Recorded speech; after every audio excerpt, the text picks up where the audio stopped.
the time has come that every disciple in the church should move into the calling.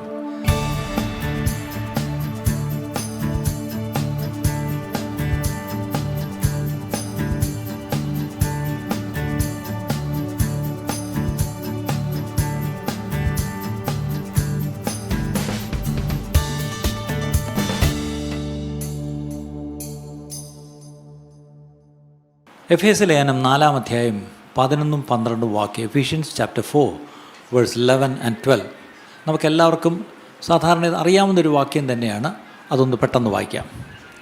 അവൻ ചിലരെ അപ്പോസ്തലന്മാരായും ചിലരെ പ്രവാചകന്മാരും ചിലരെ സുവിശേഷകന്മാരായും ചിലരെ ഇടയന്മാരായും ഉപദേഷ്ടാക്കന്മാരായും നിയമിച്ചിരിക്കുന്നു. അടുത്തത് അത് നാം എല്ലാവരും നിയമിച്ചിരിക്കുന്നത് എന്തിനാ? അത് നാം എല്ലാവരും വിശ്വാസത്തിലും ദൈവപുത്രനെ കുറിച്ചുള്ള പരിജ്ഞാനത്തിലുമുള്ള ഐക്യതയും തികഞ്ഞ പുരുഷത്വവും ക്രിസ്തുവിന്റെ സമ്പൂർണതയായ പ്രായത്തിന്റെ അളവും പ്രാപിക്കുവോളം വിശുദ്ധന്മാരുടെ യഥാസ്ഥാനത്വത്തിനായുള്ള ശുശ്രൂഷയുടെ വേലയ്ക്കും ക്രിസ്തുവിന്റെ ശരീരത്തിന്റെ ആത്മീക വർധനയ്ക്കും ആകുന്നു. മലയാളത്തിൽ വായിച്ചാൽ ദൈവം സഹായിച്ച് ഒന്നും മനസ്സിലാവത്തില്ല. നമ്മുടെ മലയാളം തർജ്ജമയ്ക്ക് ഇങ്ങനൊരു ഗുണമുണ്ട്. വലിച്ചുവാരി എല്ലാം എഴുതിയിട്ടുണ്ട്, കാര്യമൊക്കെ എഴുതിയൊക്കെ സത്യമാണ്. പക്ഷേ നമുക്ക് sometimes we miss the point. അത് ഇംഗ്ലീഷിൽ കുറച്ചുകൂടെ സിമ്പിളായിട്ടാണ്. And God himself gave some to be apostles, ചിലരെ, എല്ലാവരെയും അല്ല, അപ്പോസ്തലന്മാരായി. Some evangelist, some prophets, some pastors and teachers, അല്ലേ? 5 തരം കൂട്ടരും നമ്മൾ പറയുന്നു. എന്തിനാണെന്ന് ചോദിച്ചാൽ for the equipping of the saints. Equipping of the saints. Saints ആരാ? ഈ പുണ്യാളന്മാരാരാ? സെയിൻസ് എന്ന് പറഞ്ഞാൽ വിശുദ്ധന്മാർ. ഇവിടെ ഇരിക്കുന്ന നമ്മൾ ഓരോരുത്തരും ദൈവത്തിൻ്റെ മുമ്പിൽ നമ്മൾ വിശുദ്ധന്മാരാണ്, അല്ലേ? അങ്ങനെ യേശുവിൻ്റെ രക്തത്താൽ കഴുകപ്പെട്ട നമ്മൾ വിശുദ്ധന്മാരാണ്. ഈ നമ്മളെ ഓരോ വിശുദ്ധന്മാരെ വിളിച്ച ഒരു വിളിയുണ്ട്, നമ്മളെ വിളിച്ചേൽപ്പിച്ച ഒരു വേലയുണ്ട്. ആ വേലയ്ക്കായിട്ട്, ആ വിളിയിലേക്ക് നമ്മളെ സജ്ജമാക്കുന്ന ഒരു ശുശ്രൂഷയാണ് ഈ 5 പേർക്ക് ദൈവം കൊടുത്തിരിക്കുന്നത്. അങ്ങനെയുള്ള 5 തരം ശുശ്രൂഷകരെ, എല്ലാവരെയല്ല, ചിലരെ ഈ ശുശ്രൂഷയ്ക്കായി വിളിച്ച് ദാനമായ ഒരു ഗിഫ്റ്റായി സഭയ്ക്ക് കൊടുത്തിരിക്കുക. നല്ലോണം ഓർക്കണം, ഈ സഭയ്ക്കും തീർച്ചയായിട്ടും ഇങ്ങനെയുള്ള ഈ ശുശ്രൂഷകരെ ദൈവം ഇവിടെ തന്നിട്ടുണ്ട്. പക്ഷേ അവിടെ ഒറ്റ പ്രശ്നമേ ഉള്ളൂ. ഇന്നത്തെ ഏറ്റവും വലിയ മിസ്അണ്ടർസ്റ്റാൻഡിങ്, തെറ്റിദ്ധാരണ എന്തെന്ന് ചോദിച്ചാൽ, ഇന്നത്തെ മോഡേൺ ചർച്ചിൻ്റെ തെറ്റിദ്ധാരണ, ഈ 5 തരം ശുശ്രൂഷകളും അല്ലെങ്കിൽ ശുശ്രൂഷന്മാരും they exist primarily to perform ministry. അതായത് ഒരു സഭയുടെ എല്ലാ ശുശ്രൂഷയും അതങ്ങോട്ട് പെർഫോം ചെയ്യാൻ ഈ 5 പേരെ തന്നിരിക്കുന്നു. അല്ല, സഭയിലുള്ള എല്ലാവരും ചേർന്നാണ് മിനിസ്ട്രി ചെയ്യേണ്ടത്. പക്ഷേ ആ മിനിസ്ട്രി എല്ലാവർക്കും, ചിലർക്ക് അവരുടെ മിനിസ്ട്രി എന്താണെന്ന് അറിയത്തില്ല, ചിലപ്പോൾ അവരുടെ മിനിസ്ട്രി എങ്ങനെ ചെയ്യണമെന്ന് അറിയത്തില്ല, അവരെ ആരും അത് പറഞ്ഞ് പഠിപ്പിച്ചിട്ടില്ല, അല്ലെങ്കിൽ അവരെ അതിന് പരിശീലിപ്പിച്ചിട്ടില്ല. അത് ചെയ്യാൻ ഓരോരുത്തരെയും പരിശീലിപ്പിച്ച് അവരെ ആ മിനിസ്ട്രിയിലേക്ക് റിലീസ് ചെയ്ത് അയക്കുന്ന ജോലിയാണ് ഈ 5 തരം ശുശ്രൂഷകർക്ക്. പക്ഷേ ഏറ്റവും വലിയ സങ്കടം, ഈ 5 പേരും, ഇപ്പം അപ്പോസ്തലൻ എപ്പോഴും പുൽപ്പിറ്റിൽ, പ്രവാചകൻ എപ്പോഴും പുൽപ്പിറ്റിൽ, പാസ്റ്റർ പുൽപ്പിറ്റ് വിട്ടുകൊടുക്കുന്ന പ്രശ്നമില്ല. വേണേ തരം കിട്ടിയാൽ രാത്രി ഇവിടെ കിടന്നുറങ്ങും. കാര്യം, ഒരാൾ വന്നപ്പം ഈ പറഞ്ഞ പോലെ കസേരയിൽ നിന്ന് പുള്ളി എഴുന്നേൽക്കുന്നില്ല. ഒന്ന് എഴുന്നേറ്റ് കൈ കൊടുക്കടോ. എങ്ങനെ വിശ്വസിക്കും? പണ്ട് നമ്മുടെ പഴയ മുഖ്യമന്ത്രി നായനാർ സാറ് പറഞ്ഞതാണ്, ഓനെ എങ്ങനെ ഞാൻ വിശ്വസിക്കും? ഞാൻ എഴുന്നേൽക്കുമ്പോൾ അവൻ കയറി ഇരുന്നെങ്കിലോ? ഇന്നത്തെ പ്രശ്നം, ഈ പുൽപിറ്റ് has become A very Sacred place.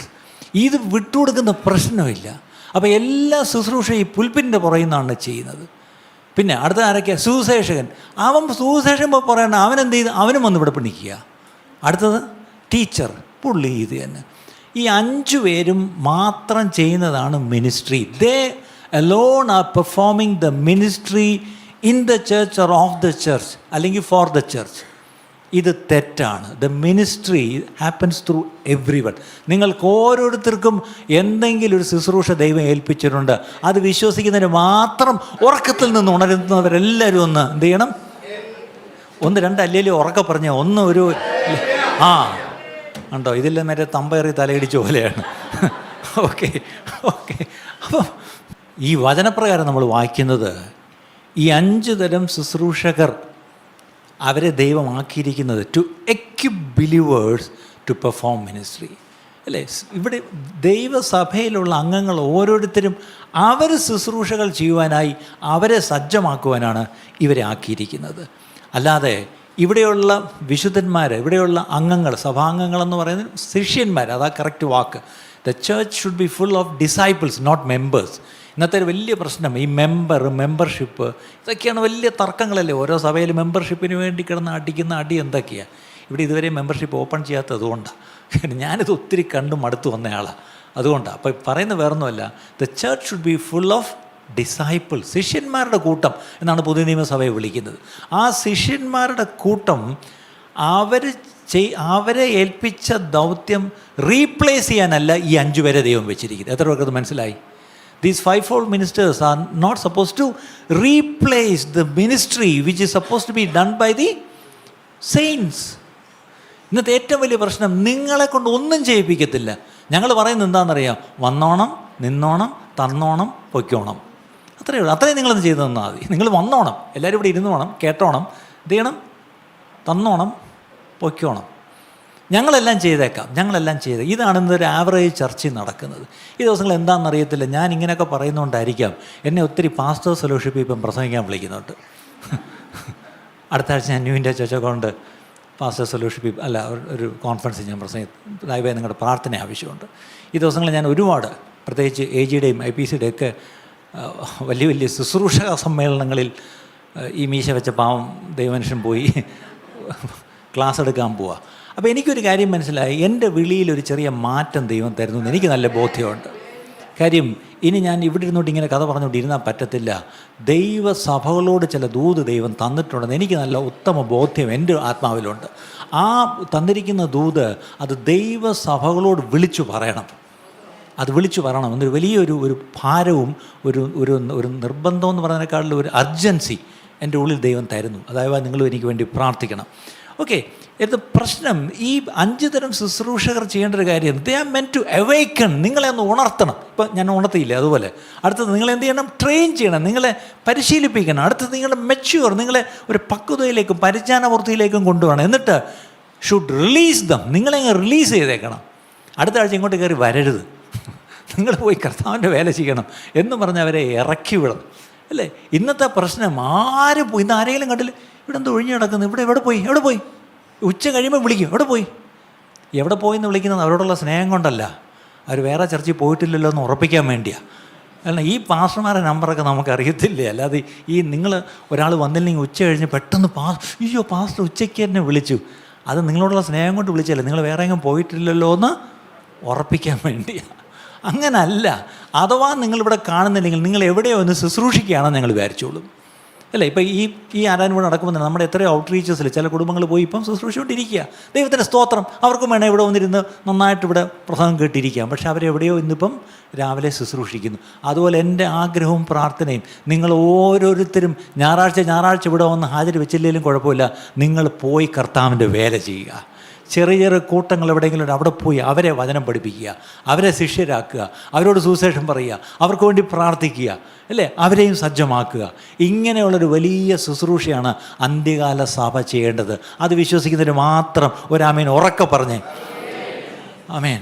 അപ്പം വേറെ few people do everything while every one else watches.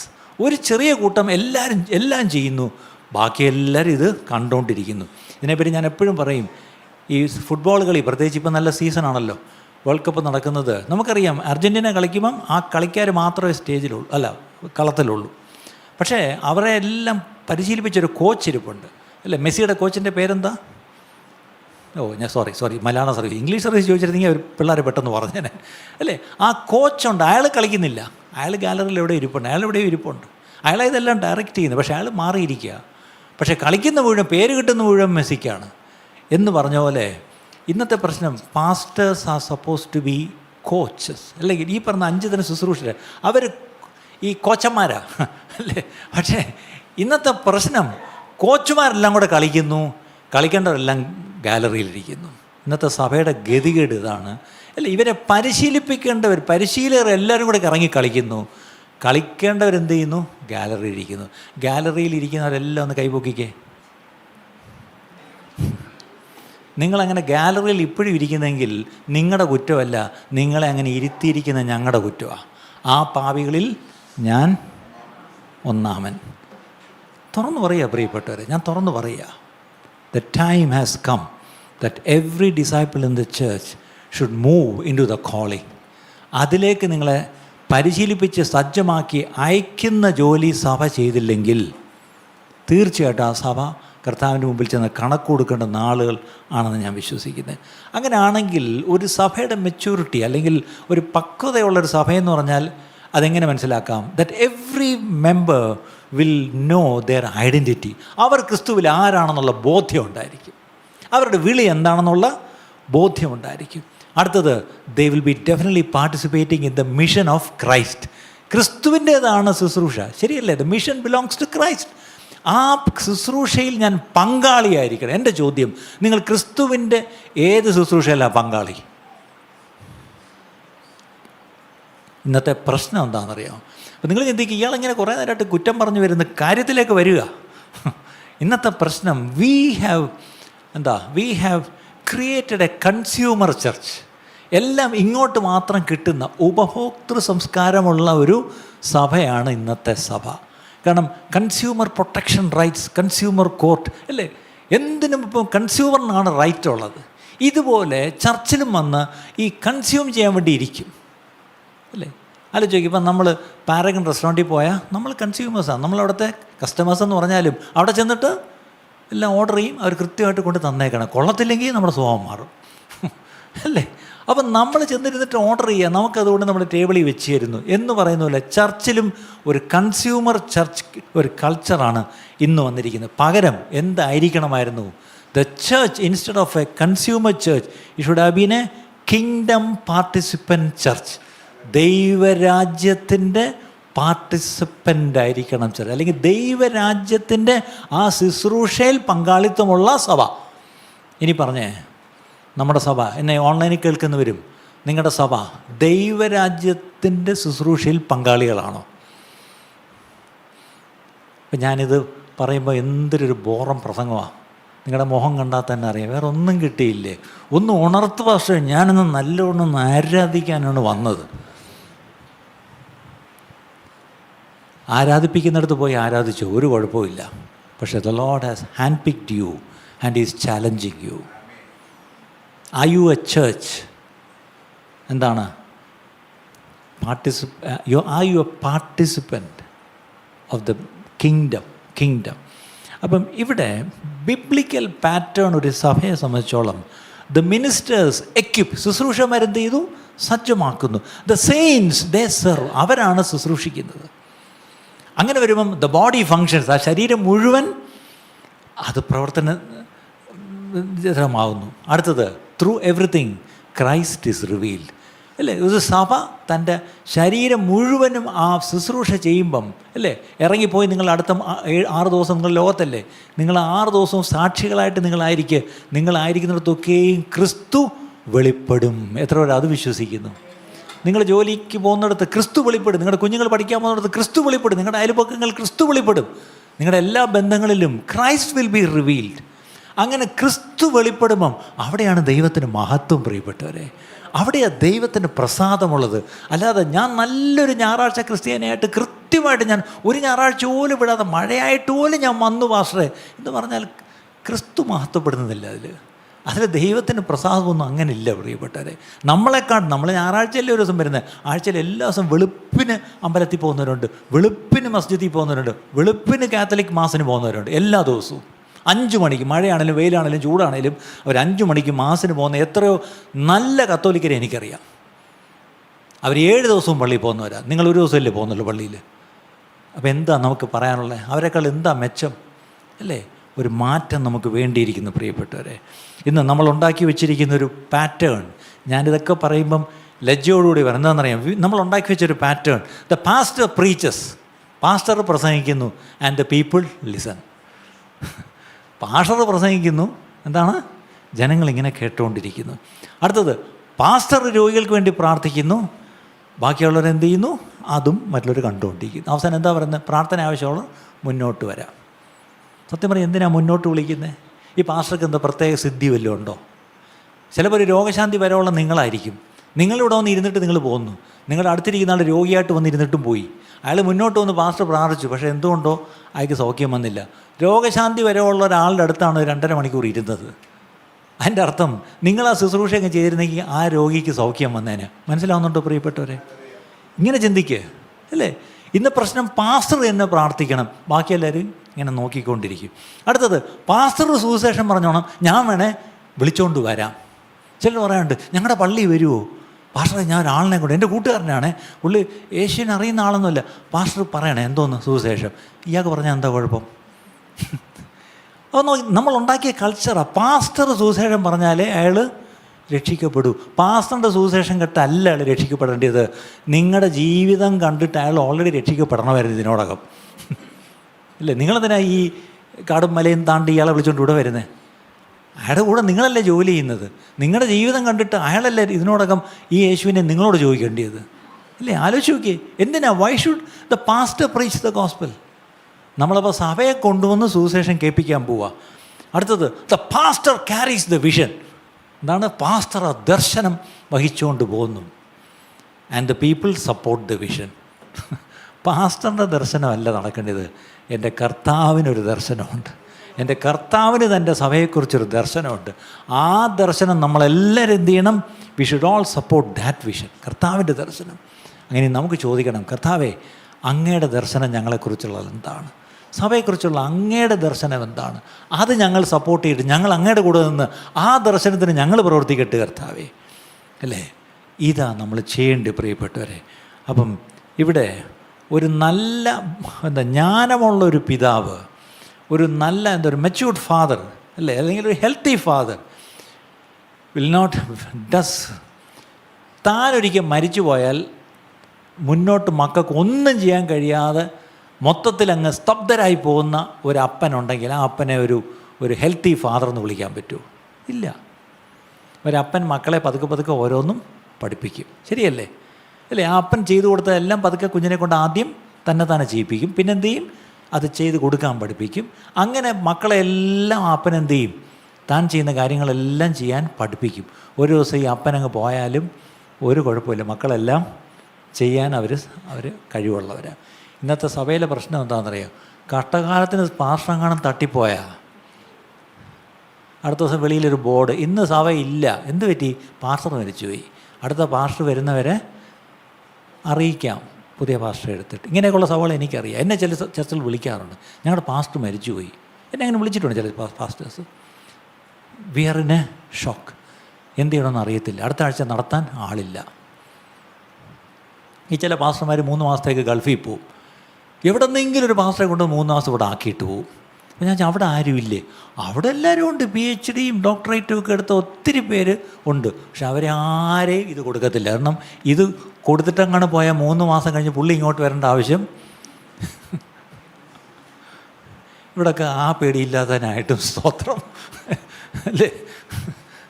ഞാനിതൊക്കെ അങ്ങ് തുറന്ന് പറയുമ്പം ഞാനൊരു ന്യൂജൻ പാസ്റ്ററല്ല, ഇന്നലെ ഇങ്ങോട്ട് വന്നൊരു പാസ്റ്ററല്ല, 30 വർഷം ആവാൻ പോന്നു 2 മാസം കൂടെ കഴിയുമ്പം. ഇത്രയും വർഷത്തെ എൻ്റെ അനുഭവം കൊണ്ട് ഞാൻ ചില കാര്യങ്ങൾ പറയുക പ്രിയപ്പെട്ടവരെ. It is high time that we need to change. ശരി, നമ്മൾ ഈ 5 തരം ശുശ്രൂഷകരെന്ന് പറഞ്ഞല്ലോ, അപ്പോസ്തലന്മാർ. നമുക്ക് വചനത്തിലേക്ക് നമുക്ക് വരാം. ഈ അപ്പോസ്തലന്മാരെന്ന് പറഞ്ഞാൽ അവരാരാ? പണ്ട് ഞങ്ങൾ തമാശയായിട്ട് പറയും, അപ്പപ്പോൾ സ്ഥലത്തുള്ളവൻ അപ്പോസ്തലൻ. അല്ലല്ല, അപ്പപ്പോൾ സ്ഥലത്തുള്ളവനല്ല അപ്പോസ്തലൻ, അല്ലേ? അത് 1 കൊരിന്ത്യർ 3-ാം അധ്യായം 10-ാം വാക്യം. 1 Corinthians chapter 3:10. 1 കൊരിന്ത്യർ 3-ാം അധ്യായം 10-ാം വാക്യം. അവിടെ പൗലോസ് പറയുന്നൊരു സ്റ്റേറ്റ്മെൻ്റ് ഉണ്ട്. എനിക്ക് ലഭിച്ച ദൈവകൃപയ്ക്കൊത്തവണ്ണം ജ്ഞാനമുള്ള ഒരു പ്രധാന ശില്പിയായി അടിസ്ഥാനമിട്ടിരിക്കുന്ന മറ്റൊരുത്തൻ മീതെ പണിയുന്നു. മതി. അതിനകത്ത് according to the grace of God which was given to me, എനിക്ക് ദൈവം തന്നൊരു കൃപയുണ്ട്. ആ കൃപയ്ക്കൊത്തവണ്ണം ഞാൻ എന്ത് ചെയ്തു? ഒരു ജ്ഞാനമുള്ള ഒരു ശില്പിയായി എന്ത് ചെയ്യുന്നു? ഞാനൊരു അടിസ്ഥാനം ഇടുന്നു. ഒരു തുടക്കം കുറിക്കുന്നവൻ, അല്ലേ? ഒരു ശുശ്രൂഷ തുടങ്ങുന്നവൻ. ഒരു സഭ ഒരു പക്ഷേ പോയി ഒരു ദൈവം കൊടുത്തൊരു നിയോഗമനുസരിച്ച്, ഒരു ദർശനമനുസരിച്ച് ഒരു ശുശ്രൂഷയോ ഒരു സഭയോ ഒരു എന്തെങ്കിലും ഒരു കാര്യം തുടങ്ങുന്നവൻ, ഒരു അടിസ്ഥാനം ഇടുന്നവൻ, അവനെ നമുക്കൊരു അപ്പോസ്റ്റൽ എന്ന് നമുക്ക് വേണമെങ്കിൽ പറയാം ഈ വാക്ക്. പക്ഷേ അവിടുത്തെ പ്രശ്നം, അവിടെ നല്ലോണം ഓർക്കണം, apostles help established biblical foundations. അതാണ് കാര്യം. ദൈവികമായ അടിസ്ഥാനങ്ങൾ ഇടുന്നവനെയാണ് നമ്മൾ അപ്പോസ്റ്റൽ എന്ന് വിളിക്കുന്നത്. ഇന്ന് എല്ലാവരും കയറി APO എന്നൊക്കെ എന്താണ് അപ്പോൾ എന്നൊക്കെ പറഞ്ഞ് എല്ലാവരും ടൈറ്റിൽ പോലെ വെച്ചിരിക്കും. എന്താ ടൈറ്റിലല്ലല്ലോ, എന്താണ് അതെ ടൈറ്റിൽ, പണ്ട് റവ വയ്ക്കുന്ന പോലെ ഇപ്പോൾ എല്ലാവരും അപ്പോസ്റ്റലും പ്രോഫറ്റും ഒക്കെ ആയി. വെച്ചോ, ഒരു കുഴപ്പമില്ല. നിന്നെ ദൈവം അപ്പോസ്റ്റലായിട്ട് വിളിച്ചെങ്കിൽ നീ അപ്പോ എന്ന് എന്നെ പറഞ്ഞോ, പ്രോഫറ്റ് ആണെങ്കിൽ പ്രോഫറ്റ് എന്ന് പറഞ്ഞോ. പക്ഷേ പ്രശ്നം ബിബ്ലിക്കലി ഈ സ്ക്രിപ്ചറൽ ഫൗണ്ടേഷൻസ് ഇടുന്നവരാണോ നിങ്ങൾ? ഇന്ന് ഫൗണ്ടേഷൻസ് ആടുക. കാര്യം ഇന്ന് സോഷ്യൽ മീഡിയ എടുത്ത് നോക്കിയാൽ അറിയാം ഏതാണ് ശരിയെന്ന്. ഇപ്പം എന്നെ ഇപ്പോൾ ഒത്തിരി പേര് വിളിക്കുന്നത്, പാസ്റ്റർ ഇതിൽ ഏതാ ശരി? നിങ്ങൾക്ക് എന്ത് തോന്നുന്നു? എനിക്കിപ്പോൾ ആകെ കൺഫ്യൂഷനായി.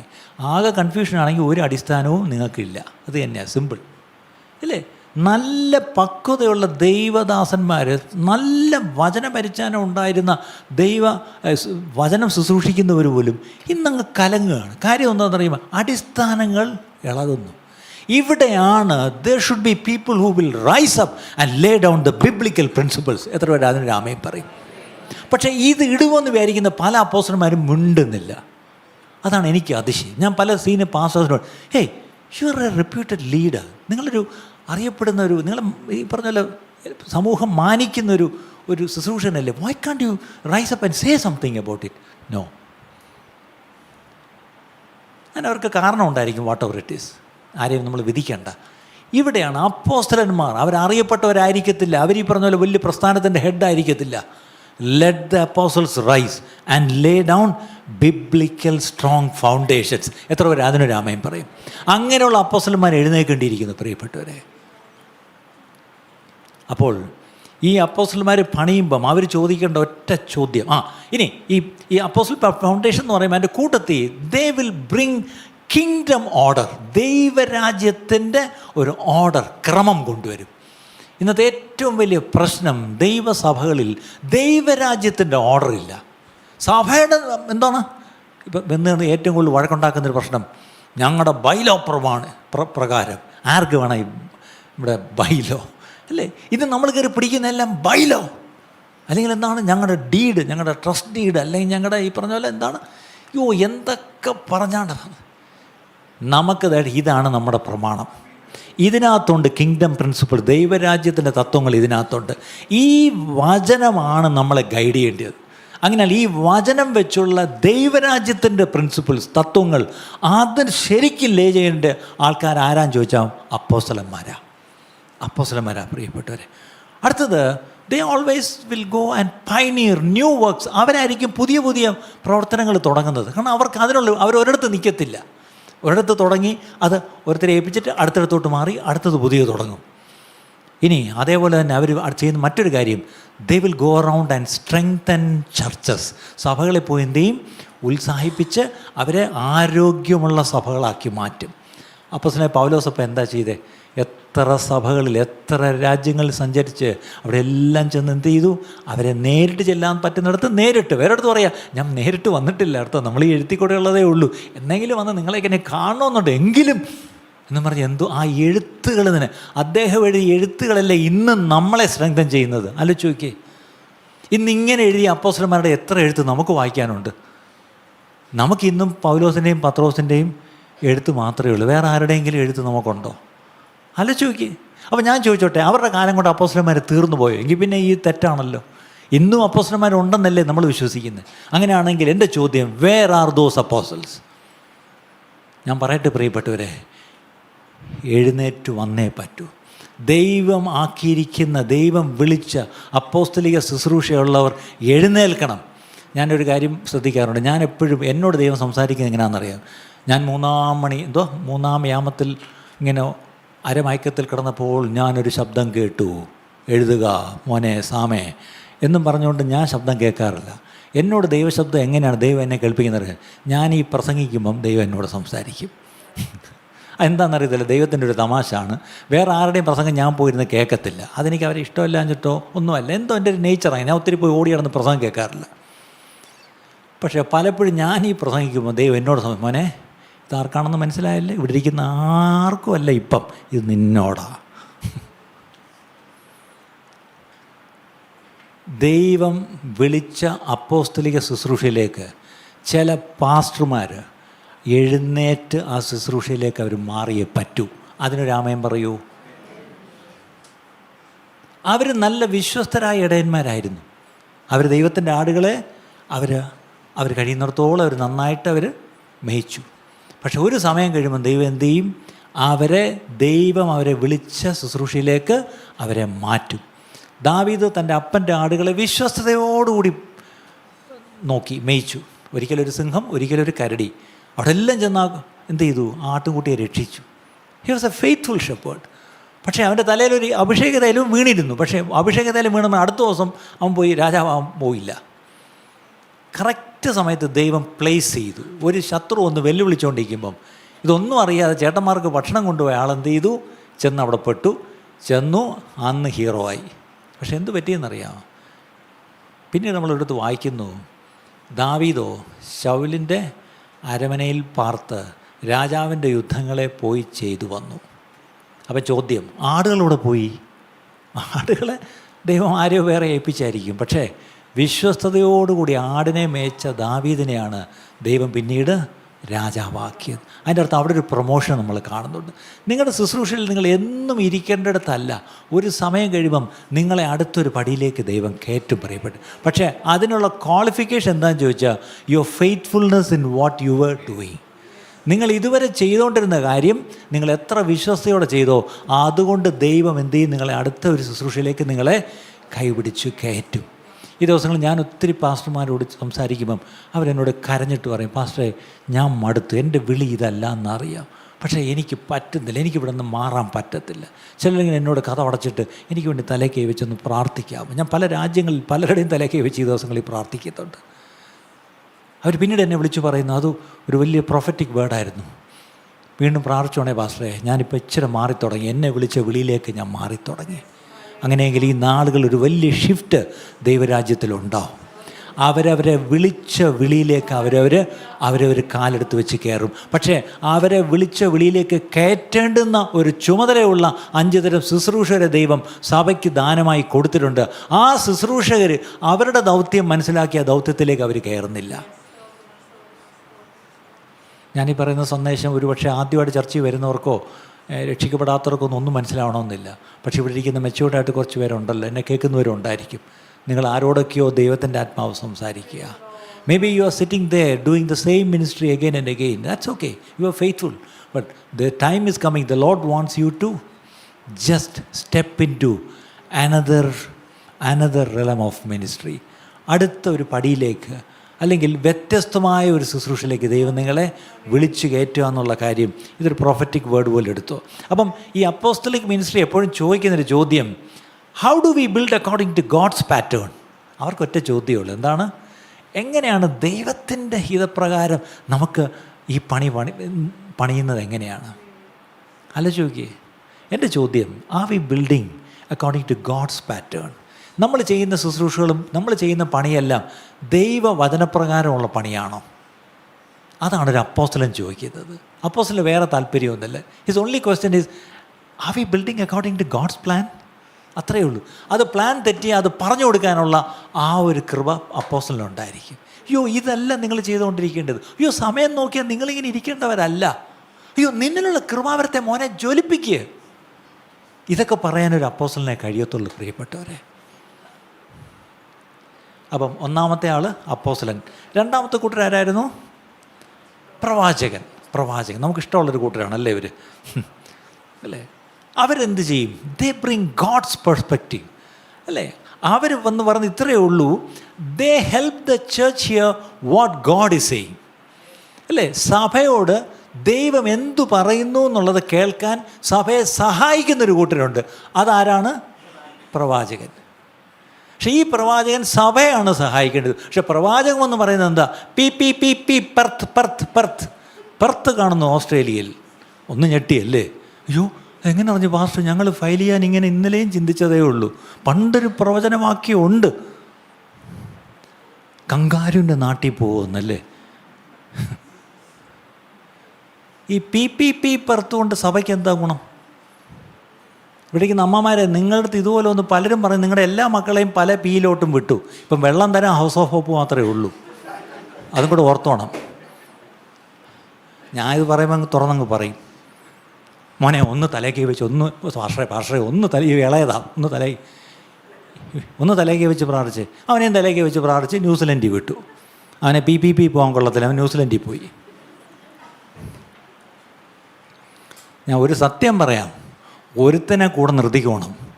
അവന് വീടങ്ങ് എഴുതി കൊടുത്താലും കുഴപ്പമില്ല, വെള്ളം തരാൻ അവനെ കാണത്തുള്ളൂ. ഞാൻ തുറന്നു പറയുക, ഞാൻ വേദനയോടെ ഞാൻ തുറന്നു പറയുക. ഈ ദിവസങ്ങളിൽ എന്നോട് പല മക്കളും വിളിച്ചു പറയുന്ന ചില കാര്യങ്ങൾ തുറന്നു പറയാൻ എനിക്ക് ബുദ്ധിമുട്ടുള്ള ഞാൻ പറയുന്നില്ല. എന്നോട് ഒരു മോൻ പറഞ്ഞു, അച്ഛാ ഞങ്ങളുടെ വീട് വേണം എഴുതി കൊടുത്തേക്കാം. ഞാൻ പറഞ്ഞു ആർക്ക്? ബാക്കി ഞാൻ പറഞ്ഞാൽ അവർ ചിലപ്പം കേൾക്കുന്നുണ്ടായിരിക്കും, അതുകൊണ്ടാണ്. ഒരു കാലത്ത് ഈ വീടിന് വേണ്ടിയാണ് ഇവിടെ ജീവിച്ചത്. ഇന്നിപ്പം വിദേശത്ത് പോയി വീടൊന്നും ഇവിടെ വേണ്ട. ആരെങ്കിലും വയസ്സാങ്കാലത്ത് എൻ്റെ അപ്പനെ അമ്മയും നോക്കിയാൽ ആ വീട് ഞാൻ അവർക്ക് എഴുതി കൊടുത്തേക്കാം. തുറന്നു പറയുക പ്രിയപ്പെട്ടവരെ. അതുകൊണ്ട് സഭയ്ക്ക് ഉള്ള ദൈവത്തിൻ്റെ ആലോചന വിളിച്ചു പറയുന്നവരാണ് പ്രവാചകന്മാർ. അനുരാമയം പറയാമോ അല്ലേ? അപ്പം അവർ ചെയ്യേണ്ടത് help the church here what God is saying. അടുത്തത് ബ്രിങ് കറക്ഷൻ. എവിടെയെങ്കിലും തെറ്റായിട്ട് ചെയ്യുന്നെങ്കിൽ അത് തിരുത്താം, അല്ലേ? അത് തിരുത്താൻ കറക്റ്റ് ചെയ്യാനുള്ള കൃപയും പ്രവാചകനുണ്ടായിരിക്കണം. പക്ഷേ അതിൻ്റെ കൂടെ തന്നെ ബ്രിങ് എൻകറേജ്മെൻറ്റ്, അല്ലേ? ധൈര്യപ്പെടുന്ന ഒരു സഭ ഒരു പക്ഷേ ഒരു ക്രൈസിസിലൂടെ പോകുമ്പോൾ അവിടെ വന്ന് അവരെ എന്ത് ചെയ്യണം? ദൈവവചനത്തിൽ ധൈര്യപ്പെടുത്തി അവരെ ഉറപ്പിക്കണം. അവർക്ക് ചിലപ്പം ഒരു ഡയറക്ഷൻ നഷ്ടപ്പെട്ട് എങ്ങോട്ട് പോകണമെന്ന് അറിയാതെ ഇങ്ങനെ വിഷമം ജീവിക്കുന്ന ചില അവസ്ഥകൾ സഭയ്ക്കും ഉണ്ടാവാറുണ്ട്. അങ്ങനെയുള്ളിടത്ത് എന്ത് ചെയ്യണം? പ്രവാചകന്മാർ സഭയെ ശരിയായ ഡയറക്ഷനിലാക്കും. 2014 ഞാൻ ദൈവനാമ മഹത്വത്തിന് വേണ്ടി പറയും, എനിക്ക് നല്ല ഓർമ്മയുണ്ട്. അന്ന് ചർച്ചിലൊരു ക്രൈസിസിൽ കൂടെ പോയപ്പം ദൈവം അയച്ച 2-3 പ്രവാചകന്മാരെ ഞാൻ ഓർക്കുന്നു. പേര് ഞാൻ പറയുന്നില്ല, അവർ 1-2 പേര് ഇന്ന് നിത്യതയിൽ വിശ്രമിക്കുന്നു. അവരെന്നെ വളരെ സ്നേഹിക്കുന്നവരായിരുന്നു. അവർ ഓടി വന്നു. എന്താ? ഒന്നുമില്ല. ഞായറാഴ്ച സഭയിൽ വന്നു. അവർ ദൈവം കൊടുത്ത ദൂത് വിളിച്ച് പറഞ്ഞിട്ട് പോയി. അന്ന് അവർ പറഞ്ഞ ദൂത് ഇന്ന് ശരിയായി. അന്ന് എനിക്ക് മനസ്സിലായില്ല, നമ്മളെ ഒന്ന് സന്തോഷിപ്പിക്കാൻ വേണ്ടി പറഞ്ഞെന്നേ വിചാരിച്ചുള്ളൂ. പക്ഷെ അത് കറക്റ്റായിരുന്നു. അതിൻ്റെ അർത്ഥം അവർ ചർച്ചിന് ഡയറക്ഷൻ അവർ തന്നു. അവരാരും വന്ന് കേസ് കൊടുക്കണമെന്നോ അപ്പീലിന് പോകണമെന്നോ ഒന്നും അല്ല പറഞ്ഞ്. അവർ സഭയുടെ ഡയറക്ഷൻ പറഞ്ഞു, സഭയുടെ നേതൃത്വം എങ്ങനെ പോകണം, പാസ്റ്റർ എങ്ങനെ മുന്നോട്ട് പോകണമെന്ന് പറഞ്ഞു. ഒരു പ്രവാചകൻ എൻ്റെ ചെവി പറഞ്ഞാൽ ഇപ്പോഴും ഓർക്കുന്നു.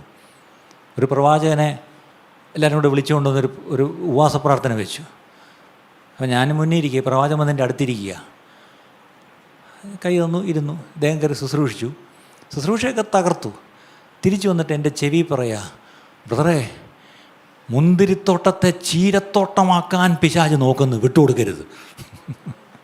അത് കറക്റ്റായിരുന്നു. ഞാനിതാ പറയുന്നത്, അത് കറക്റ്റ് പ്രവചനമായിരുന്നു ശരിക്കും പറഞ്ഞാൽ. That was correction.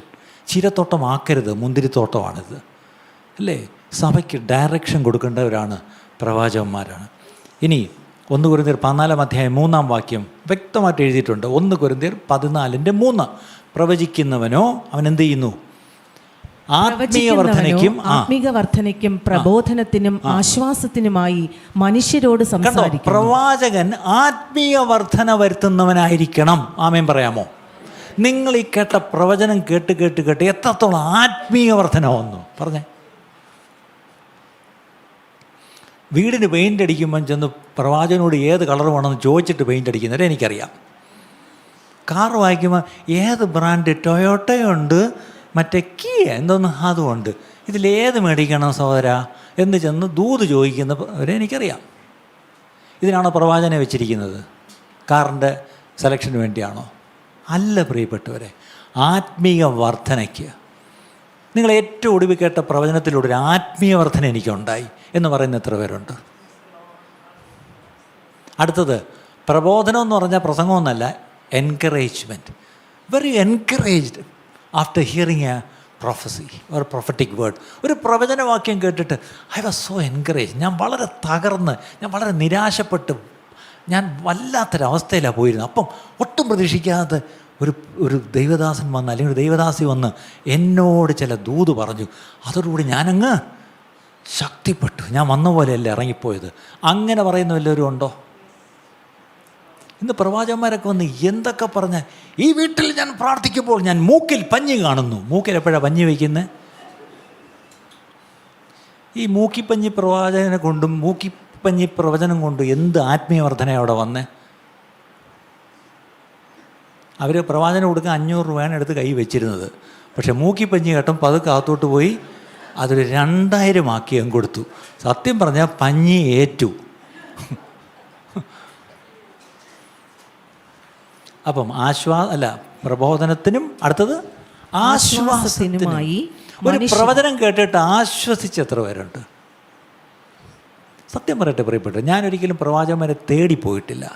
പ്രവചന ശുശ്രൂഷയിൽ ഏറ്റവും വിശ്വസിക്കുന്നൊരു വ്യക്തിയാണ് ഞാൻ. പക്ഷെ ദൈവത്തിൻ്റെ വലിയ കരുണയായിരിക്കാം ചില ക്രൈസിസിലൂടെ ചില തീരുമാനം എടുക്കേണ്ട അവസ്ഥയിലൊക്കെ ഇങ്ങനെ ക്രോസ് റോഡ്സിലൊക്കെ നിൽക്കുമ്പം ദൈവം കൃത്യമായിട്ട് ചിലരെ എൻ്റെ ജീവിതത്തിലേക്ക് അയക്കും. ഈ കഴിഞ്ഞ ഒരു 3 മാസത്തിനുള്ളിൽ ഞാൻ ഇന്നലെ ചില സഹോദരന്മാരോട് ഞാൻ ഇന്നലെ പറയായിരുന്നു, 4 പ്രവചന ശുശ്രൂഷയുള്ളവർ തന്നെയാണ്. 2 പേര് ലോകത്തിൻ്റെ 2 ഭാഗത്തു നിന്നും, 2 പേർ ഈ ദേശത്തു നിന്നും, അതിൽ ഒരാൾ ഈ ചർച്ചിൽ നിന്ന് വന്ന് കൂട്ടിക്കോ. 4 പേർ എന്നോടൊരു പ്രവചന ദൂത് പറഞ്ഞു. ഇൻട്രസ്റ്റിംഗ്ലി ആ 4 ഒരേ കാര്യം തന്നെയായിരുന്നു. ഒരാൾ നമ്മളെ സൂമിൽ മാത്രം കാണുന്ന ഒരു സഹോദരി ഒരു രാജ്യത്ത് നിന്ന് എന്നെ വിളിച്ചിട്ട്, ഞാൻ ഒരിക്കലും പാസ്റ്ററെ കണ്ടിട്ടില്ല, നമ്മൾ സംസാരിച്ചിട്ടുമില്ല, പക്ഷേ ഇന്ന് ഞാൻ പ്രാർത്ഥിച്ചപ്പോൾ ദൈവം ഒരു ദൂത് പാസ്റ്ററോട് പറയാൻ പറഞ്ഞു എന്നും പറഞ്ഞുകൊണ്ട് ഒരു കാര്യം പറഞ്ഞു. ഞാനിങ്ങനെ കേട്ടേച്ച് താങ്ക് യു സിസ്റ്റർ എന്ന് പറഞ്ഞ് ഞാനങ്ങ് വെച്ചു. വിദേശത്തു നിന്ന് മറ്റൊരു ദേവദാസൻ എന്നെ വിളിക്കുന്നു, പാസ്റ്ററോട് ഒരു ദൂത് ദൈവത്തിൻ്റെ ആത്മാവ് പറഞ്ഞാട്ടെ കേട്ടു. വേറെ 2 പേരും കൂടെ പറഞ്ഞു.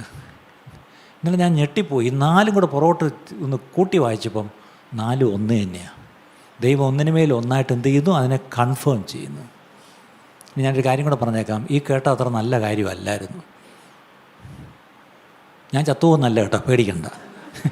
ഇനി ഇയാളെല്ലാം തട്ടിപ്പോവോ? അയ്യോ ഇല്ലില്ല, തട്ടിപ്പോകുന്ന കാര്യം പറഞ്ഞില്ല, അത് ഞാൻ പറയാം. അങ്ങനെയെല്ലാം പറഞ്ഞാൽ അല്ലേ, ചില കറക്ഷൻസ് വരാൻ പോകുന്ന ചില കാര്യങ്ങൾ മുൻകൂട്ടി ദൈവം പറയുക.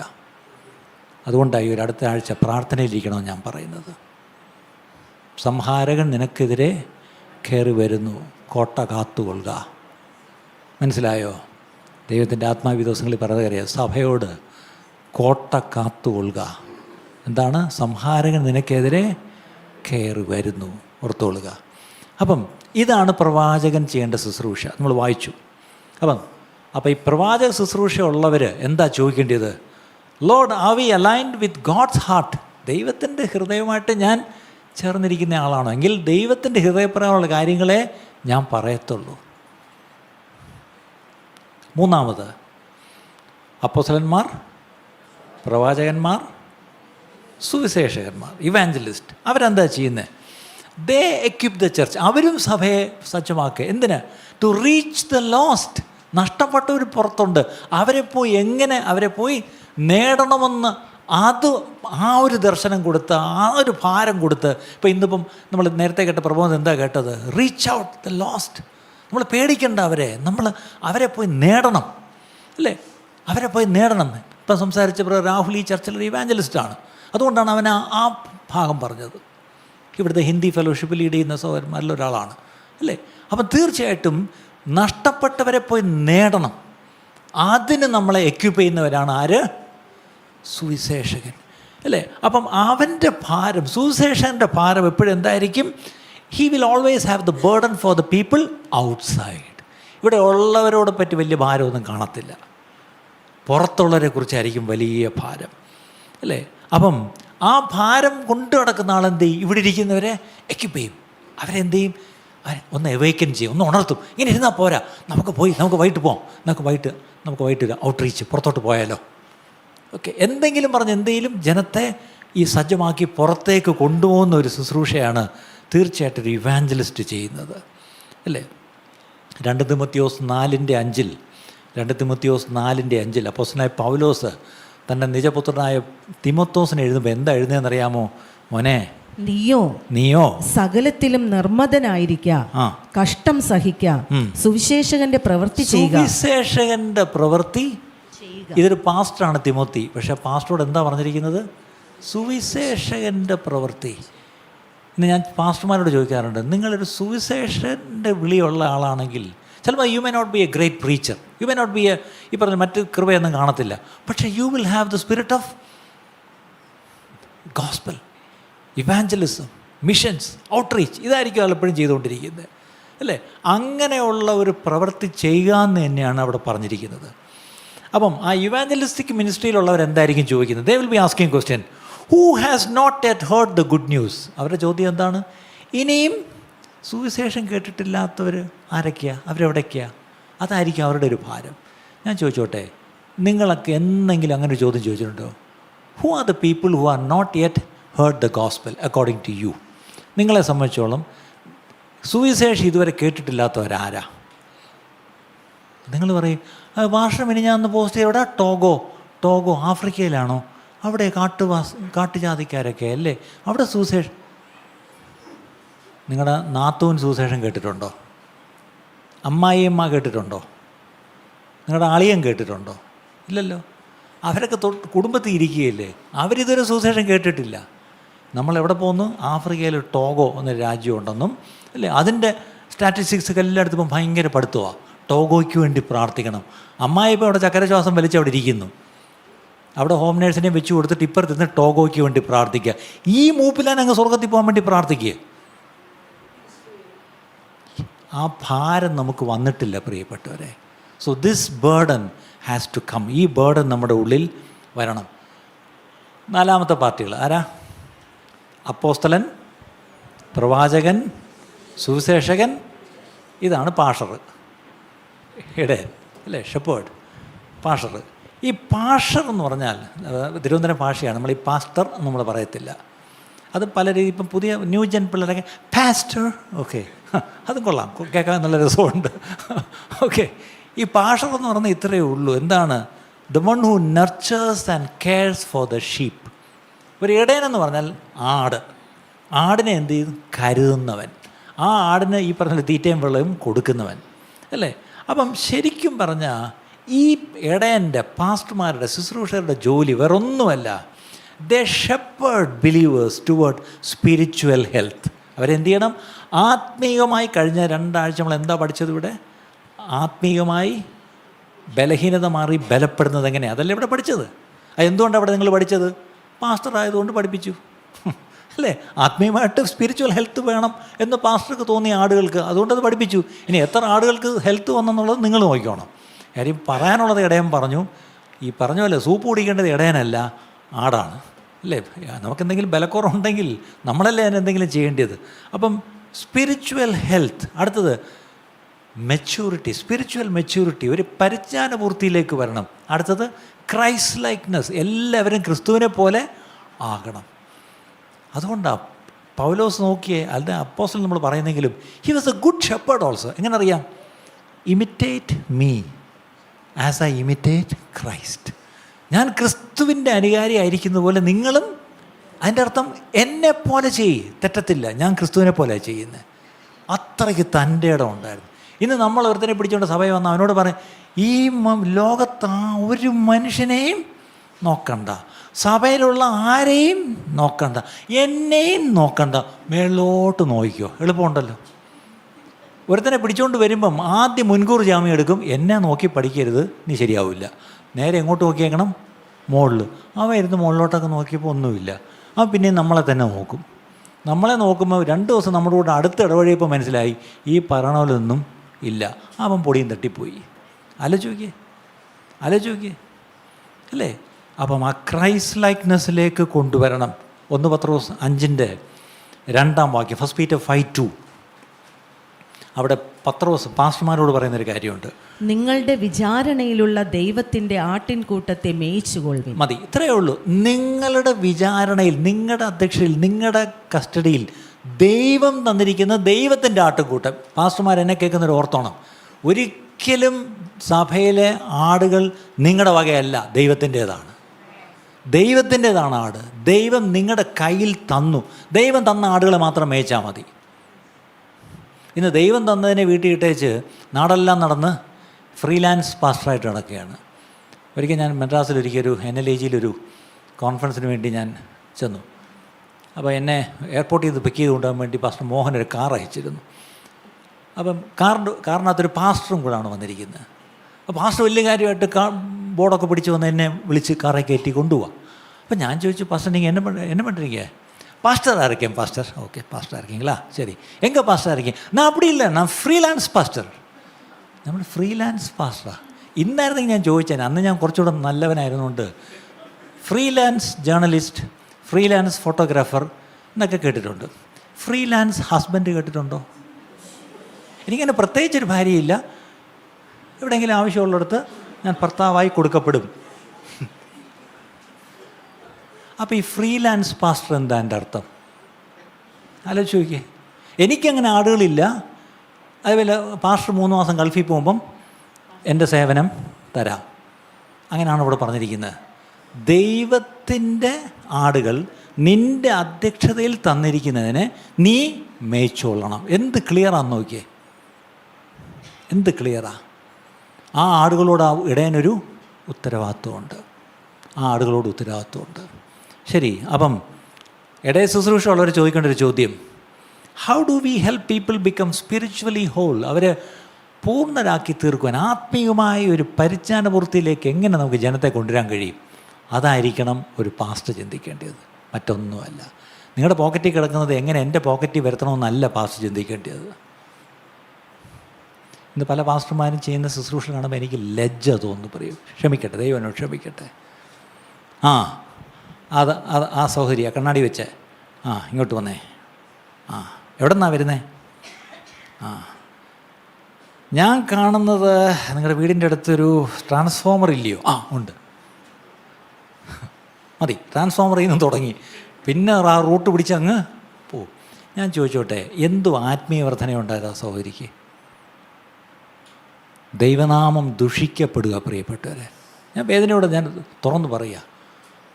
അത് കാരണം ഇപ്പോൾ സോഷ്യൽ മീഡിയയിലിട്ട് നമ്മളെന്താണ് ഇപ്പോഴത്തെ പുതിയ ട്രോൾ ഭാഷയെ പറഞ്ഞാൽ പൊങ്കാലയിടുകയാണ്. ശരിക്കും പറഞ്ഞാൽ ഇതാണ് അവസ്ഥ. പ്രവചനം ആശ്വാസത്തിന്, എൻകറേജ്മെൻറ്റിന്, ആത്മീയ വർധനയ്ക്ക്, അല്ലാത്ത മറ്റ് പൈസ എൻ്റെ പോക്കറ്റിലും ഈ ചർച്ചിലും വരുത്താനല്ല. ഓക്കെ, 5ാമത് ആരൊക്കെയാ? Apostles, prophets, evangelist, pastors. Pastor എന്ന് പറഞ്ഞാൽ മോതിര വിരൽ, അതായത് കല്യാണം കഴിപ്പിച്ചു കൊടുക്കുന്ന ആൾ. ഇന്നലെയും ഞാൻ പോയൊരു കല്യാണം നടത്തി. ഇത് നീണ്ട വിരൽ, ഭൂമിയുടെ അറ്റത്തോളം പോകുന്ന സുവിശേഷകൻ. ഇത് ആ മനുഷ്യൻ നീ തന്നെ എന്ന് ചൂണ്ടി പറയേണ്ടുന്ന ആളായത്.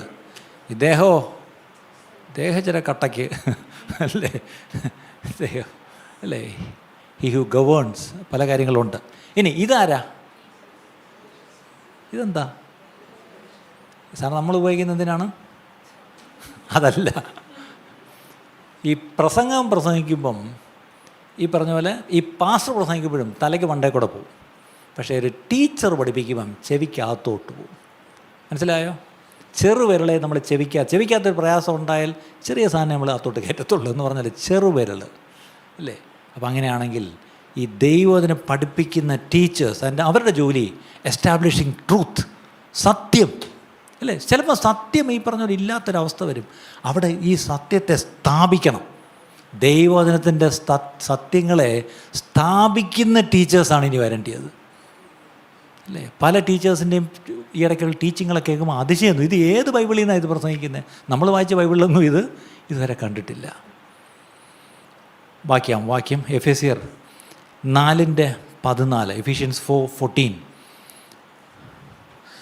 ടീച്ചേഴ്സ് ദേ ബ്രിങ് അണ്ടർസ്റ്റാൻഡിങ്. അങ്ങനെ നാം ഇനി മനുഷ്യരുടെ ചതിയാലും ഉപായത്താലും തെറ്റിച്ചു കളയുന്ന തന്ത്രങ്ങളിൽ കുടുങ്ങിപ്പോകുവാൻ തക്കവണ്ണം ഉപദേശത്തിന്റെ ഓരോ കാറ്റിനാൽ അലഞ്ഞുഴലുന്ന ശിശുക്കളായിരിക്കാതെ. അപ്പോൾ അത്രയും പറഞ്ഞപ്പോൾ മനസ്സിലായി. അപ്പോൾ ഈ ടീച്ചേഴ്സിൻ്റെ ജോലി എന്താണ്? അവർ ശരിക്കും ഒരു എസ്റ്റാബ്ലിഷ് ചെയ്യണം ഡോക്ട്രിൻ അല്ലേ. ഡോക്ട്രിൻ, ഉപദേശം, പുതിയ നിയമ ഉപദേശം എന്താ അല്ലേ? അപ്പോസ്തലിക ഉപദേശം എന്താ? യേശുവിൻ്റെ ഉപദേശം എന്താ അറിയാമോ?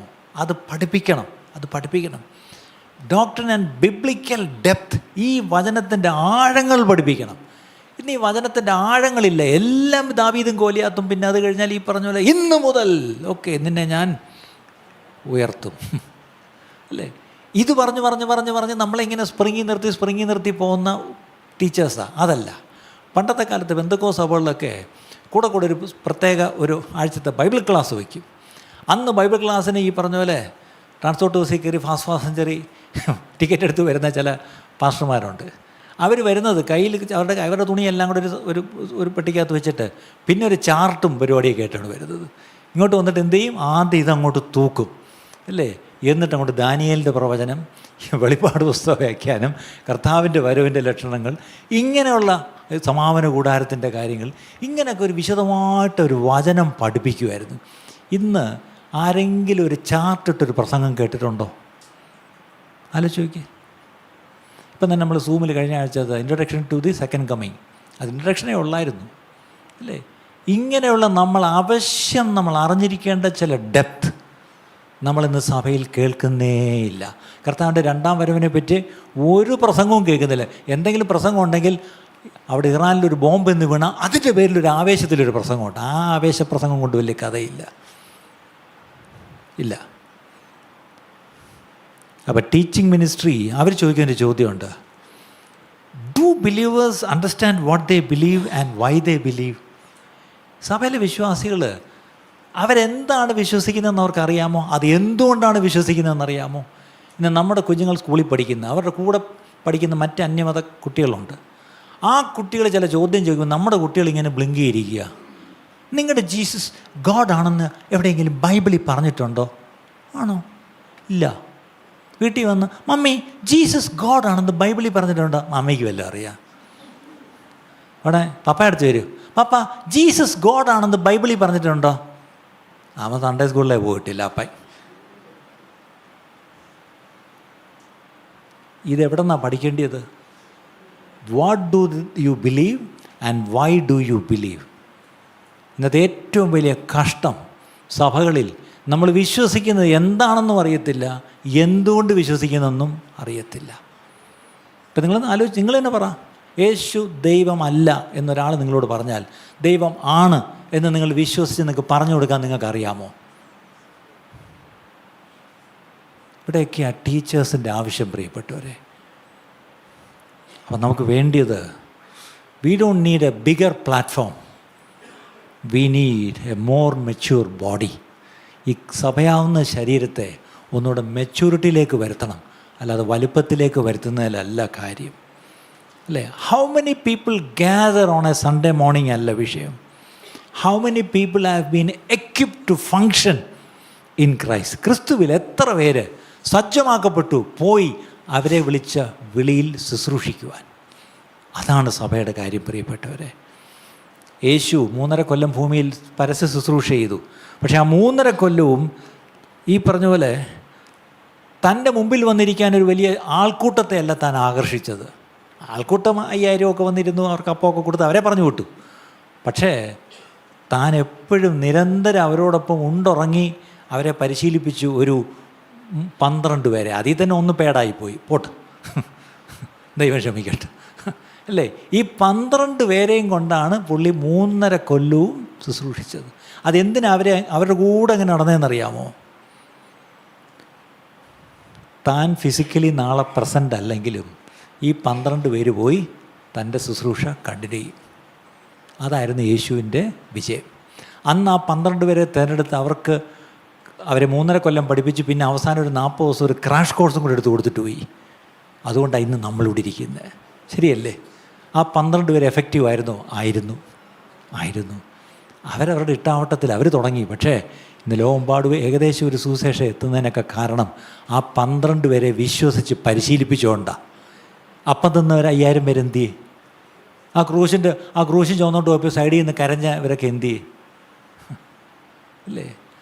ആ പക്ഷപാതക്കാരനെ കൊണ്ടുവന്നപ്പം ആ വീട് മൊത്തം തിക്കിയിരുന്ന ആ കൂട്ടം എന്ത് ചെയ്യും?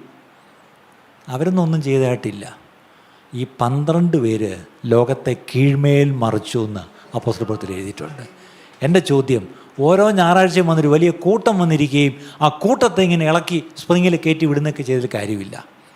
ഈ കൂട്ടത്തെ അവരെ വിളിച്ച ശുശ്രൂഷയ്ക്കായി സജ്ജമാക്കി അയക്കുന്നതാണ്, ആ അയക്കുന്നൊരു സ്ഥാപനമാണ് ദൈവസഭ. എത്ര പേരത് വിശ്വസിക്കുന്നു? എത്ര പേരത് വിശ്വസിക്കുന്നു? എൻ്റെ വാക്ക് ഞാൻ ഇവിടെ നിർത്തട്ടെ. He built disciples who would carry his message to the world. യേശു 3.5 കൊല്ലം കൊണ്ട് ശിഷ്യന്മാരെ പണിതെടുത്തു. ആര്? പോയി ലോകത്തെ കീഴ്മേൽ മറിക്കാനുള്ളവരെ പണിതെടുത്തു. He built them up. ഇന്ന് what are the churches building? ഇവിടെയും കെട്ടിടം വരുന്നുണ്ട്, ശരിയാ. This church should not be building buildings. This church should be building people who will go out and win others for Christ. കണ്ണടയ്ക്കുമോ? ഇന്ന് കേട്ട വചനം നിങ്ങളോടാണ് സംസാരിച്ചതെങ്കിൽ, നിങ്ങളെ ദൈവം വിളിച്ചൊരു വിളിയുണ്ട്. നിങ്ങളെ ഒരു പക്ഷേ ഈ 5 തരം ശുശ്രൂഷകളിൽ ഒരാളായി ദൈവം നിങ്ങളെ വിളിച്ച് ദാനമായി സഭയ്ക്ക് കൊടുത്തിട്ടുണ്ട്. Have you realised it? 2, നിങ്ങളെന്നും ഒരു പാസ്റ്ററിൻ്റെ കീഴിൽ ഒരു വിശ്വാസി എന്ന് പറഞ്ഞ് എന്നും ഒരു ഉത്തരവാദിത്വം എടുക്കാതെ ഇരുന്ന് പോകാനല്ല ദൈവം വെച്ചിരിക്കുന്നത്. തിമോത്തിയോസിനോട് പറയുന്ന പോലെ, മകനെ നിന്നിലുള്ള കൃപാവരത്തെ ജ്വലിപ്പിച്ചു കൊള്ളുക. നിങ്ങൾക്ക് ദൈവം ചില കൃപാവരങ്ങൾ തന്നെ തന്നിട്ടുണ്ട്. നിങ്ങൾക്ക് ദൈവം വിളിച്ച വിളി നിങ്ങളുടെ മേൽ കിടപ്പുണ്ട്. ദൈവം നിങ്ങൾക്ക് അതിനായി തന്ന ട്രെയിനിങ്, അതിനായി തന്നിട്ടിരിക്കുന്ന റിസോഴ്സസ്, ഇതെല്ലാം ഉണ്ട് പ്രിയപ്പെട്ടവരെ. ഇവിടെ വരുന്ന ആളിൽ ഈ സഭ ഞായറാഴ്ച കൂടി വരുന്നൊരു പോഷ് ക്രിസ്ത്യൻ ക്ലബ്ബായിട്ടല്ല ഇരിക്കേണ്ടത്. പകരം പുറത്തേക്ക് പോയി കർത്താവിൻ്റെ സാക്ഷിയായി അനേകരെ ദൈവരാജ്യത്തിലേക്ക് കൊണ്ടുവരുന്ന ഒരു സഭയായി മാറുവാൻ നാം ആഗ്രഹിക്കുന്നു. അങ്ങനെ ഒരു സഭയെങ്കിൽ അതിൽ ഞാൻ എൻ്റെ ഭാഗം നിവർത്തിക്കാം. I will do my part എന്ന് പറയുന്ന എത്ര പേരുണ്ട്? എല്ലാ കണ്ണുകളും അടഞ്ഞിരിക്കട്ടെ. അങ്ങനെ പറയുന്നവർ മാത്രം ഒന്ന് എഴുന്നേറ്റ് നിന്നാൽ നമുക്ക് ഒരുമിച്ച് പ്രാർത്ഥിക്കാം. Don't just get up just for the sake of getting up. No. If you truly believe that the Lord has spoken to you in some way, you can get up so that we can all pray together. ഇവിടെ ആരും ഒന്നും നിങ്ങളുടെ തലയിൽ കൈവച്ച് പ്രാർത്ഥിക്കത്തില്ല. പക്ഷേ എന്നെ വിളിച്ച വിളി എന്താണെന്ന് ഈ നാളിൽ നീ കാട്ടിത്തരുന്ന മുറയ്ക്ക് ആ വിളിയിൽ മുന്നേറുവാൻ ഇതാ എന്നെ ഞാൻ സമർപ്പിക്കുന്നപ്പ എന്ന് പറയുന്നവർ മാത്രം എഴുന്നേറ്റിരിക്കുക. Hallelujah, hallelujah, hallelujah. എല്ലാവരും പ്രാർത്ഥിക്കുക, എല്ലാവരും പ്രാർത്ഥിക്കുക. ഞങ്ങളെ ഓൺലൈനിൽ കേൾക്കുന്നവർ എവിടെ ഇരുന്നുകൊണ്ടാണെങ്കിലും, if the words which was spoken here, if you think that it was for you, why don't you also stand up unashamedly? ലജ്ജിക്കാതെ നിങ്ങൾ എഴുന്നേറ്റിരിക്കുക എവിടെയാണെങ്കിലും, എന്നിട്ട് പ്രാർത്ഥിക്കുക. കർത്താവ് ഇന്ന് കേട്ടതുപോലെ എന്നെ വിളിച്ചൊരു വിളിയുണ്ടെന്ന് എനിക്ക് മനസ്സിലായി. എൻ്റെ മേൽ ആ വിളിക്ക് വേണ്ടി നീ ചില കൃപകളും വരങ്ങളൊക്കെ തന്നിട്ടുണ്ട്. നീ എനിക്ക് ഒത്തിരി അവസരങ്ങൾ തന്നു കർത്താവേ. അതിലൂടെ എല്ലാം whatever you have invested in me, അതിതാ അങ്ങേക്കായി, അങ്ങയുടെ രാജ്യത്തിനായി ചെലവിടുവാനും ചെലവായി പോകുവാനുമായി എന്നെ തന്നെ ഞാൻ സമർപ്പിക്കുന്നു എന്ന് പറഞ്ഞ് നമുക്ക് സമർപ്പിച്ചുകൊണ്ട് നമുക്ക് പ്രാർത്ഥിക്കാം. നാദാ കേട്ട വചനത്തിന് മുമ്പാകെ ഞങ്ങളെല്ലാം ഞങ്ങൾ സമർപ്പിക്കുന്നു. അവിടെ ഞങ്ങളെ വിളിച്ച ഉന്നത വിളിക്കായിട്ട് സ്തോത്രം. ഞങ്ങളെ വിളിക്കുക മാത്രമല്ല, ആ വിളിയിൽ മുന്നോട്ട് പോകേണ്ടതിന് വേണ്ടുന്ന കൃപകളും വരങ്ങളും ഒക്കെ നീ തന്നിട്ടുണ്ട് കർത്താവെ. അങ്ങനെ കൃപകളും വരങ്ങളും കൊടുത്തവരെ കർത്താവെ, അതവരെ കണ്ടുപിടിക്കാനും അവർ വിളി മനസ്സിലാക്കുവാനും അതിലവരെ പരിശീലിപ്പിച്ച് സജ്ജമാക്കി അയക്കേണ്ടുന്ന കർത്താവ് ശുശ്രൂഷ ഏൽപ്പിച്ച 5 തരം ശുശ്രൂഷകർ സഭയിലുണ്ടെന്ന് പറയുന്നു. ഈ 5 തരം ശുശ്രൂഷയും ഒരു പാസ്റ്റർക്കല്ല കർത്താവെ. ഒരു പാസ്റ്ററെ കൊണ്ട് ഇതെല്ലാം പറ്റത്തില്ല. ഒരു പാസ്റ്റർ ആടുകളെ നോക്കുന്ന മേയ്ക്കുന്ന ഇടയൻ മാത്രമാണ്. ഒരു പക്ഷേ താൻ ദൈവവചനവും പഠിപ്പിക്കും. പക്ഷേ ഈ നാളുകളിൽ കർത്താവെ അധികാരത്തോട് വന്ന് കർത്താവെ എസ്റ്റാബ്ലിഷ് ചെയ്യുന്ന കർത്താവെ അപ്പോസ്തലന്മാരെ എഴുന്നേൽപ്പിക്കണമേ. സഭയിൽ ഓർഡർ, ക്രമം കൊണ്ടുവരുന്ന ദൈവരാജ്യത്തിൻ്റെ ക്രമം കൊണ്ടുവരുന്ന അപ്പോസ്തലന്മാരെ സഭയിൽ എഴുന്നേൽപ്പിക്കണമേ എന്ന് പ്രാർത്ഥിക്കുന്നു. അങ്ങനെയുള്ള മറഞ്ഞിരിക്കേണ്ടവരല്ല, അവരെഴുന്നേറ്റവരുടെ ദൗത്യം ചെയ്യുവാനും ഞങ്ങൾ യേശുവിൻ്റെ നാമത്തിൽ പിതാവെ ഞങ്ങൾ പ്രാർത്ഥിക്കുന്നു. ദൈവമേ, സത്യം വിളിച്ചു പറയുന്ന, മുഖം നോക്കാതെ വിളിച്ചു പറയുന്ന പ്രവാചകന്മാരെ എഴുന്നേൽപ്പിക്കണമേ എന്ന് പ്രാർത്ഥിക്കുന്നു. അവർ സഭയ്ക്ക് കർത്താവെ അനുഗ്രഹമാവട്ടെ. സഭയുടെ ആശ്വാസത്തിനും ആത്മീയവർദ്ധനയ്ക്കും കർത്താവെ എൻകറേജ്മെൻറ്റിനും അങ്ങനെയുള്ള പ്രവാചകന്മാർ എഴുന്നേൽക്കട്ടെ എന്ന് പ്രാർത്ഥിക്കുന്നപ്പാ. കർത്താവെ, 4 ചുവരുകൾക്കുള്ളിൽ കൂടിയിരിക്കുകയല്ല, പുറത്തേക്ക് ഇറങ്ങിപ്പോയി കർത്താവെ കർത്താവിനെ അറിയാത്തവരെ കർത്താവിലേക്ക് നയിക്കുന്നവരാക്കി കർത്താവ് അങ്ങനെയുള്ള സുവിശേഷകരെ എഴുന്നേൽപ്പിക്കണമേ എന്ന് പ്രാർത്ഥിക്കുന്നു. ഈ 5 തരം ശുശ്രൂഷകരെയും അങ്ങ് ദാനമായി സഭയ്ക്ക് തന്നിരിക്കാൽ സ്തോത്രം. അവരോരോരുത്തരും എഴുന്നേറ്റ് അവരവരുടെ പ്രവൃത്തി ചെയ്യുവാൻ, ശുശ്രൂഷ ചെയ്യുവാൻ അവിടെ നിടയാക്കണമേ. പ്രാർത്ഥന കേട്ടിരിക്കാൽ സ്തോത്രം. എഴുന്നേറ്റ് നിൽക്കുന്ന എല്ലാവരെയും നമ്മൾ ഒരുമിച്ച് പ്രാർത്ഥിച്ചവരെ അനുഗ്രഹിക്കുന്നു. ഇന്ന് അവരിവിടെ നിന്ന് മടങ്ങിപ്പോകുമ്പോൾ അവർ കർത്താവെ കൊള്ള കണ്ടുകിട്ടിയവരെ പോലെ പോയി ഞങ്ങൾ വായിക്കുന്നു. കൊള്ള വേറൊന്നുമല്ല കർത്താവെ, അവരുടെ വിളിയും തിരഞ്ഞെടുപ്പും അവർ മനസ്സിലാക്കി. അത് തന്നെയാണ് ഏറ്റവും വലിയ കൊള്ള കണ്ടെത്തുന്നത്. അതിനവരെ സഹായിക്കണമേ. അവരെ അനുഗ്രഹിച്ചയക്കുന്നു. പ്രാർത്ഥന കേട്ടിരിക്കാൻ സ്തോത്രം. യേശു ക്രിസ്തുവിൻ്റെ നാമത്തിൽ തന്നെ പിതാവേ. ഇന്നത്തെ ഈ സന്ദേശം നിങ്ങൾക്ക് അനുഗ്രഹമായി തീർന്നു എന്ന് ഞങ്ങൾ ആത്മാർത്ഥമായി വിശ്വസിക്കുന്നു. ഇതുപോലെയുള്ള അനുഗ്രഹിക്കപ്പെട്ട സന്ദേശങ്ങൾ തുടർന്നും കേൾക്കുവാൻ ദയവായി ഞങ്ങളുടെ ഈ ചാനൽ നിങ്ങൾ സബ്സ്ക്രൈബ് ചെയ്യുക. ഈ ചാനൽ സബ്സ്ക്രൈബ് ചെയ്യുന്നതിലൂടെ ഇതുപോലെയുള്ള അനുഗ്രഹീതമായ സന്ദേശങ്ങൾ, ബൈബിൾ പഠനങ്ങൾ, നിങ്ങളെ പ്രചോദിപ്പിക്കുന്ന, ഉത്സാഹിപ്പിക്കുന്ന സാക്ഷ്യങ്ങൾ എന്നിവ കേൾക്കുവാൻ നിങ്ങൾക്കിടയായിത്തീരും. അതിലൂടെ നമ്മുടെ രക്ഷിതാവും കർത്താവും വീണ്ടെടുപ്പുകാരനുമായ യേശു കർത്താവുമായിട്ടുള്ള ദൃഢമായ ബന്ധത്തിൽ വളരുവാൻ അത് കാരണമായി തീരട്ടെ എന്ന് ഞങ്ങൾ പ്രാർത്ഥിക്കുന്നു. മറക്കാതെ ഇപ്പോൾ തന്നെ സബ്സ്ക്രൈബ് ചെയ്യൂ. ദൈവം നിങ്ങളെ അനുഗ്രഹിക്കുമാറാകട്ടെ.